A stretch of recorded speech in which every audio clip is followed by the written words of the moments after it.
Hi.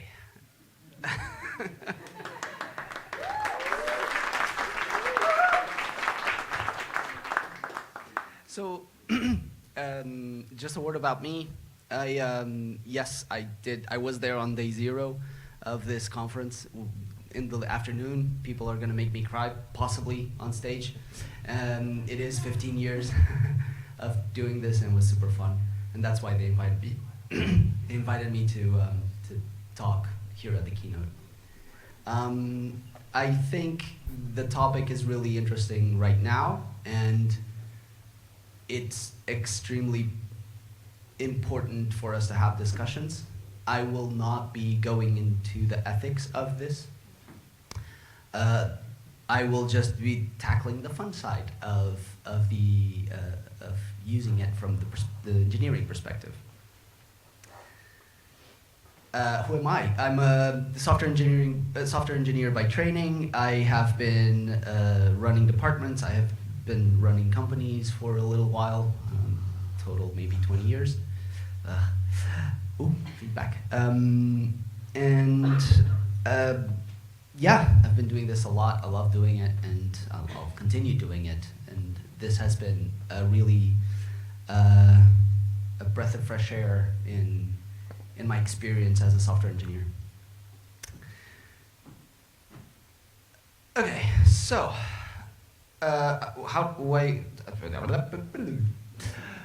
what do I want to tackle here? I want to talk a little bit about, I'm not going to go in depth into tooling. I'm just going to talk about high level, how does that impact us as software engineers, right? Gen AI is going to be the main focus. I'm not going to go too much into other things. Again, I want to tackle in terms of what does that mean for your job, expectations. What does that mean for the job market a little bit? I don't know numbers, so I'm going to just go out of insight, intuition sort of thing, and what I'm seeing. And I will talk a little bit about how it changes the way you develop, how you code projects. And maybe, I don't know if best practices is the right word, but a couple of hints at how to make the experience more enjoyable.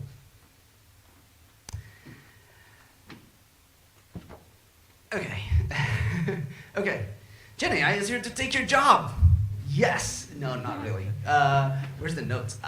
It's really not. So what does this mean for the industry, for just the practice of building digital products, right? It means that you can do a lot more with less people. It means that you can, that it will inevitably, and it's already visible,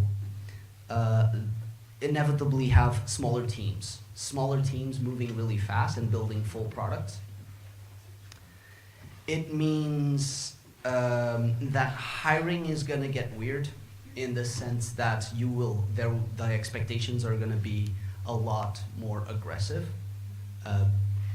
You will be competing with AI developers in a weird way, because that is coming. It's here, but it's not as scary as it might look, because at first companies are going to believe they can replace people with AI. They are going to fail, and then they're going to come back to putting people into the stack. But it is going to happen. I'm seeing it happen. Every other agency I work at a software engineering agency in Berlin, and every agency I've been talking to is at least experimenting with tools like Devin, if you've heard of it.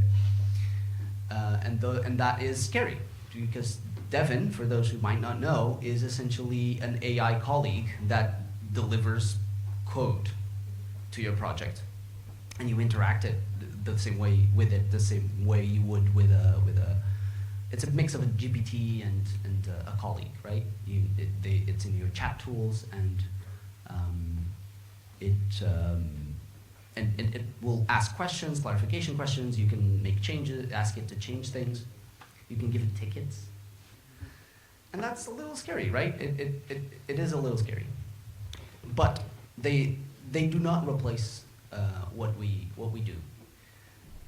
And I'll go into that a little bit. there will be a lot faster product iteration.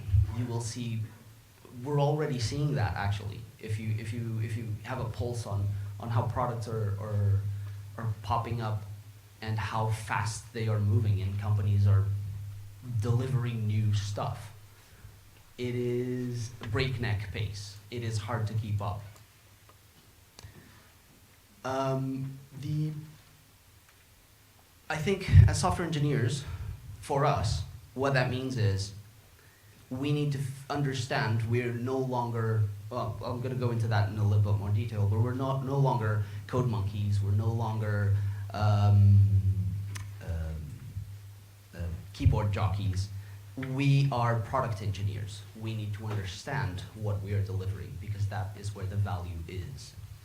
Your value, it already was, but if you still had 50, 60, 70% of your time, or maybe even 90% of your time focused on writing lines of code, that is going away, guaranteed. But it's not a bad thing. It does mean that you can build products really fast. And in my experience, it doesn't take away the joy of doing it because you get to deliver very often and it's very fun.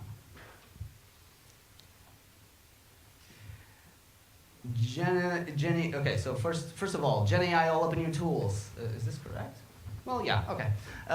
What does this mean? It means that another thing that is going to change is how that all the software you will be building will inevitably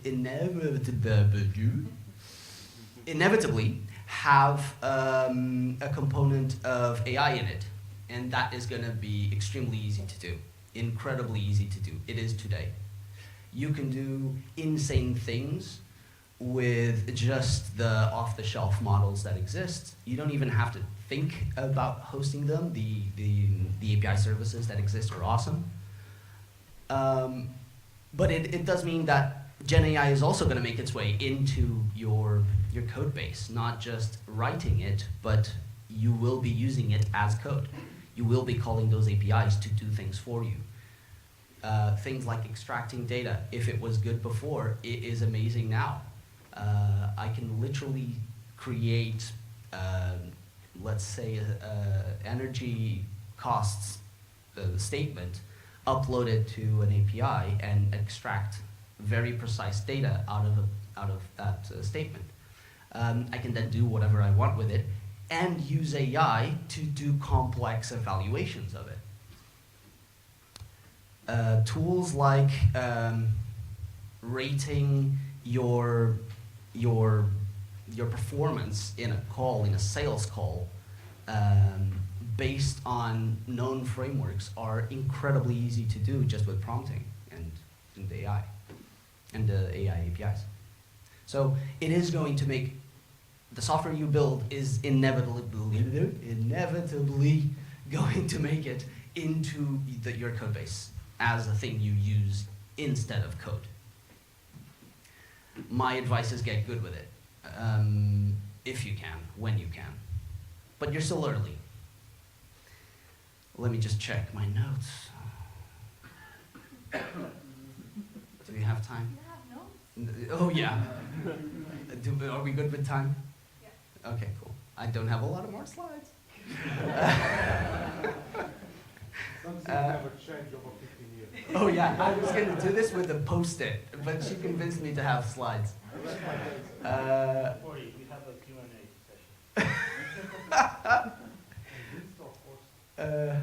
session. Okay, yeah. Next.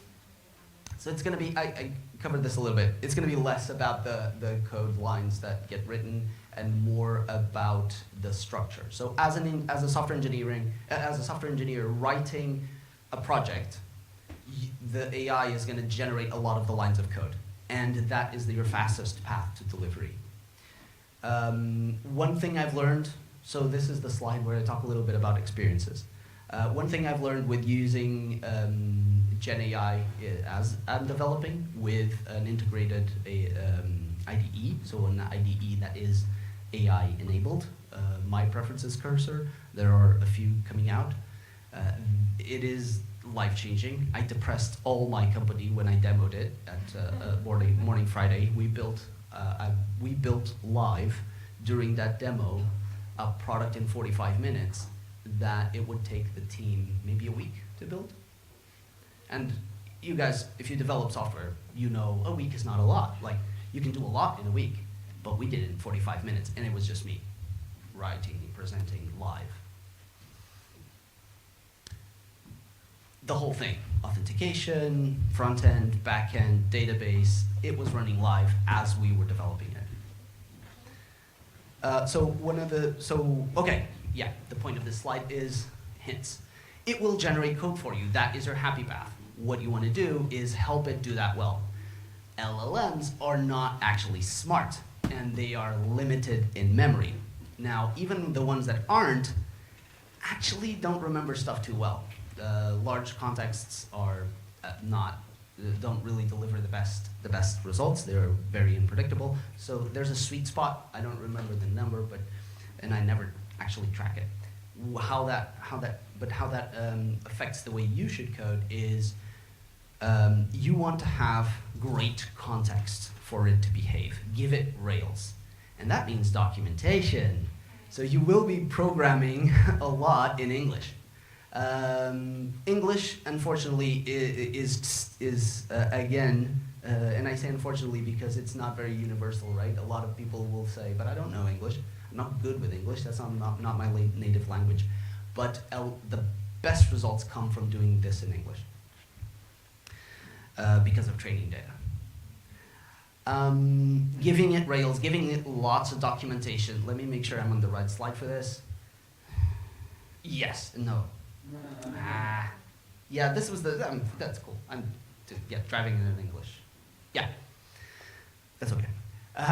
So yes, you want to give it lots of documentation. Give it lots of Rails. I like Markdown. Another secret sauce is using things like Mermaid, which is Markdown for graphs. So you can actually give it flow graphs of how you expect things to work.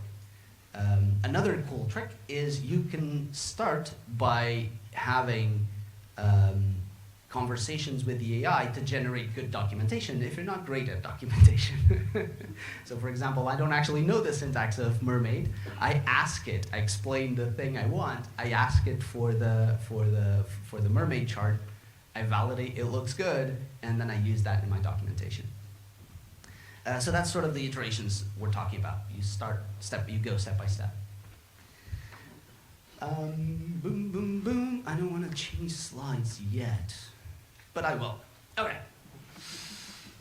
Deep breaths. Yeah. Be warned.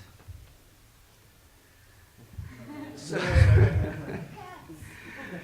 yes, laser cats on dinosaurs throwing like cosmic rays everywhere, and it's a little wet apparently. I only noticed now. My delivery is not very energetic, I guess. It's early morning, not enough coffee, but this is really the feeling when it goes well. Like, you're building stuff really fast. The code that comes out is absolutely great with the right amount of Rails. And once you get into the groove of it, it feels really, really good. You deliver products really fast. One thing that means is that it becomes more important to know what you're building. Because sometimes as a software engineer, you kind of have an idea and you define as you're going, especially if the product is yours. You have an idea, you start building, and then as it fleshes out, your brain is kind of going, oh yeah, it would be cool to have another screen here, and okay, later I'll do that. And you have more time to think this through after you start. With Gen AI, not really. Because it gets done so quick, you realize, oh wait, I went in a weird direction, and now I have tons of code to change. So knowing what you want to build up front does help a lot. A little bit of detail about how to get there. I use techniques like I was describing, a lot of Markdown, a lot of documentation, but not too much. So yes, do it a lot, but not that much. What I mean by that is try to make it focused, explicit, and when you are prompting, you want to prompt with sort of a step-by-step process. So give it great context in terms of architecture, your software stack, things like don't use pure CSS, please use the library I chose. Things like that. One-liner is usually good enough for me. I usually have one file where I keep things like, this is the software stack, this is my preference of how to use it. This is the directory structure, this is my preference of how to use it. This is the goals of the project. And then I have one file which is just, what is this project about? And it's just long form text. I then have things like, here's my database structure, and here come the diagrams. Here's my database structure. And rules like, hey, I want you to, when you want to make database changes, make them here and in the documentation. So keeping the documentation updated is something that the thing can do with you. Not for you, but with you. And this is sort of the thing. You are the cat, not the dinosaur, right? The dinosaur is a wildly unpredictable and very mean thing that wants to eat you if it can, but you are not going to let it because you wield lightsabers and you're cosmic kitten. But that is it. Boop, boop, boop. Make very pointed requests. Explain your stack. And move step by step. I'm now reading directly from the notes. That's it. We're good with time, right? Too much? Okay. I'm mostly done. I did. So the future is here. It's not coming. It is here. This is the truth today. You have companies setting up projects. There are commercial projects out there, like I was saying, Devin, that is a full-on AI engineer. You can set it up against your project. It will write code for you. There's an open source alternative, which I love, called Open Hands. And you can set it up against your GitHub repository, and you ask things through the tickets. You create an issue, you describe the issue, you add it, it starts working, and it updates the contents, and it makes a pull request. Again, it requires a little bit of knowing how to set it up through prompt, but it is already here. Cursor IDE allows me to build a product in 45 minutes that it would take my team about a week. So my advice to you, and that's really the thing is, it is here, it's not optional. Your job won't go away, but you will be better for accepting it and just figure out how to work it into your day-to-day. Because it is the next wave, and it's not going to be escapable. That's it.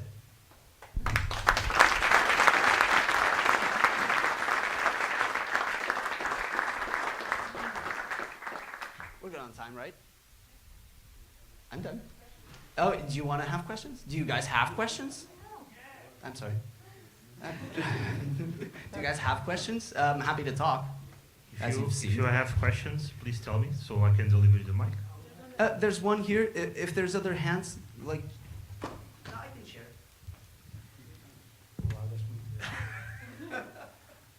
Go ahead. You're talking about high context, and you're talking about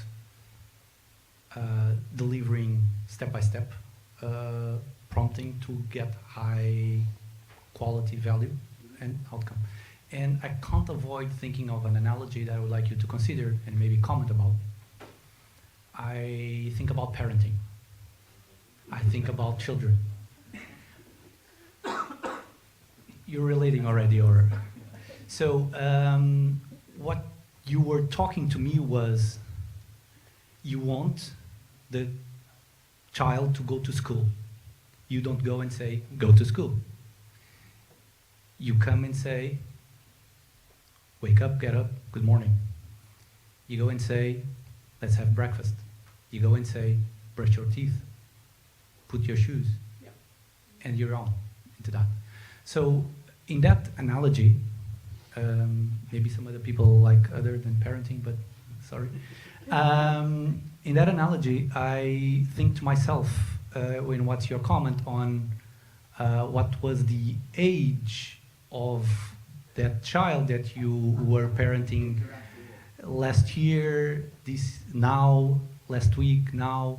I don't know, maybe it's just a philosophical question that you didn't want to go into, but that's the analogy that was...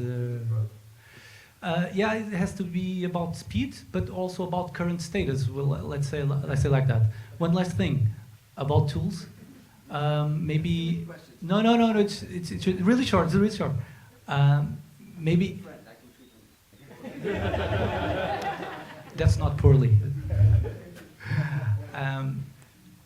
Toddlers make terrible usage of tools. So if you give them a hammer, might come. So yeah, exactly. Okay, so I'm gonna just try to summarize really quickly.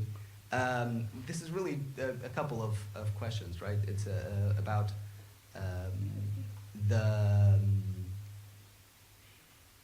how should I say this? It's about how I see the growth of it, the evolution of it. And the second part was tool usage. Like if you give it a hammer, it's gonna give you a new wall, right? So the evolution last year was actually last May, I think, was the moment that was really defining. There was a defining change. There was a model that was released. Maybe it wasn't May, and it doesn't matter. There was a specific model that was released by Anthropic, which is called Claude 3.5. And that model took it an entirely new level of understanding and quality of output. So, oh yeah, it's teenage level, I would say. Without the mood swings. But it was, as before, it was good, but it needed a lot of like nitpicky, move left, move right sort of instructions. That moment was the moment where you could say, I'm looking to build a to-do list.